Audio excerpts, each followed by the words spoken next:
Pak Ustadz, selama seumur hidup saya Pak Ustadz, saya kan orang miskin, orang susah Pak Ustadz dulunya. Benar-benar miskin sekali Pak Ustadz.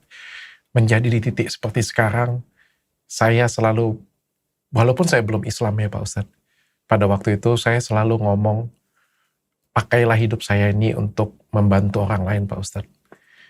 Dan saya selalu pengen bermanfaat untuk orang lain Pak Ustadz. Selalu pengen bermanfaat untuk orang lain dalam hal apapun itu. Saya nggak punya apa-apa, saya kasih edukasi. Saya nggak punya apa-apa, saya berusaha memberikan yang terbaik. Menurut saya Athena atau klinik saya menjadi besar seperti sekarang, semua dokter-dokternya juga di atas rata-rata yang lain karena saya nggak pernah pelit ilmu dengan mereka. Saya selalu mengajarkan semuanya yang saya punya.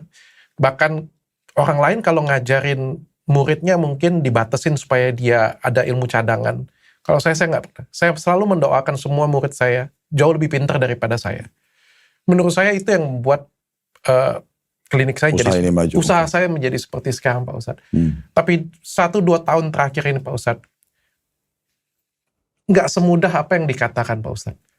Benar-benar tidak semudah apa yang dikatakan. Saya pernah di titik sampai hancur sehancur-hancurnya, sampai akhirnya saya pernah berpikir apakah saya salah jalan, apakah apa yang saya percaya ini salah. Sampai akhirnya saya bilang, oke, nggak apa-apa. Kalau memang ini fitnah adalah ujian untuk saya naik kelas, saya terima. Kalau ini adalah, seperti yang kata Pak Ustadz tadi. Tapi saya nggak bisa lihat orang lain yang di samping saya ikut hancur Pak Ustadz. Saya nggak bisa melihat istri saya sedih. Saya nggak bisa lihat karyawan saya Pak Ustadz. Terutama karyawan saya sih Pak Ustadz. Yang bikin hati saya sakit ternyata bukan saya. Saya bisa terima Pak Ustadz. Bahkan saya bisa terima semua cobaan yang dikasih ke saya Pak Ustadz. Kalau memang itu untuk meninggikan derajat saya, memang itu untuk buat saya jadi lebih baik, saya terima Pak Ustadz. Tapi saya nggak bisa terima karyawan-karyawan saya. Karena beban saya bukan cuma diri saya Pak Ustadz. Saya punya ribuan karyawan Pak Ustadz yang saya sayang sekali dengan mereka Pak Ustadz. Kalau kamu fitnah saya, jelek nggak apa-apa bagi saya Pak Ustadz.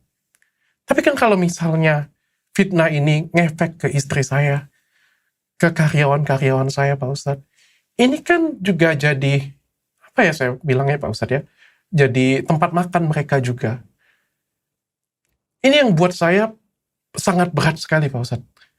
Dan memang nggak semudah itu Pak Ustadz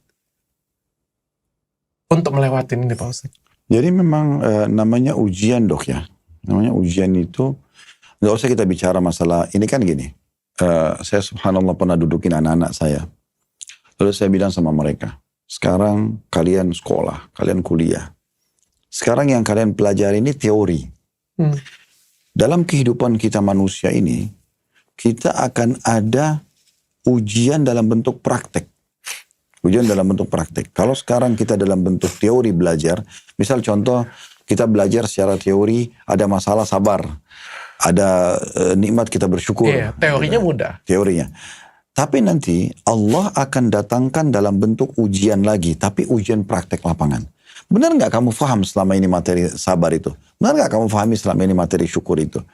Benar nggak kamu pahami selama ini bakti orang tua itu seperti apa? Dan seterusnya itu akan ada nanti prakteknya. Ujiannya itu misalnya orang tua kita minta sesuatu mungkin di luar kemampuan kita. Tapi mereka membutuhkan itu. Allah mau lihat secara praktek. Kamu mau nggak? Karena kalau kamu mau saya akan bantu. Yang penting kamu mau nggak praktekin teori itu. Sampai kapan Pak Ustadz? Akan ada waktunya. Setiap sesuatu sudah ada startnya, ada finish. Pasti. Sekarang sederhana. Dokter lapar. Bukankah ada start, ada finish? Memang ada jangka pendek. Tapi ada juga yang jangka panjang. Ada juga orang sakit nih, terus ke dokter. Dokter kasih obat, ini ya dosisnya 3 hari. Dosisnya 1 minggu. Tak ada proses, tapi tetap akan ada saatnya. Kita pernah sakit, kita sembuh. Kita berapa kali menghadapi segala macam ujian, kita bisa laluin. Sama, itu akan ada prosesnya. Yang penting begini dong. Yang penting itu, kalau kita benar, kita tetap sabar. Pak, Allah akan datangkan. Nanti saya akan datangkan contoh-contohnya ya. Kalau kita salah pun, kita jadikan momentum untuk muhasabah, introspeksi diri. Dari 2 sisi kita diuntungkan kok dengan ujian itu. Kalau kita benar, yakin Allah sedang menjanjikan sesuatu yang besar sesudah itu. Karena kita, ya Allah ingin angkat derajatnya kan. Allah uji sekarang. Melalui inilah kamu akan begini dan begitu. Nah,